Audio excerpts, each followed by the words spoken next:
Does Baron Geisler have a child with you? Tito Boy, I've already admitted that. Okay. Yes. Sa wakas ay kinumpirma ng batikang aktres na si Nadia Montenegro na nagkaroon siya ng anak sa aktor na si Baron Geisler. Sa isang panayam kay Boy Abunda, direktang binanggit ni Nadia ang pangalan ni Baron habang pinag-uusapan ang kanilang anak na si Sofia.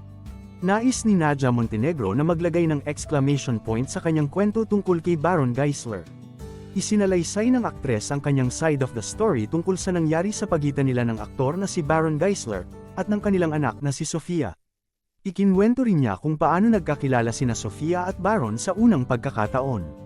Pinangakwan siya na sige magkikita tayo ng isang beses, pero walang makakaalam. Tito Boy, sila ang magkausap, hindi ako nakialam, sabi ni Nadia. Kinumpirma rin niya na aktibong nakikipag-ugnayan sina Sofia at Baron sa pamamagitan ng social media.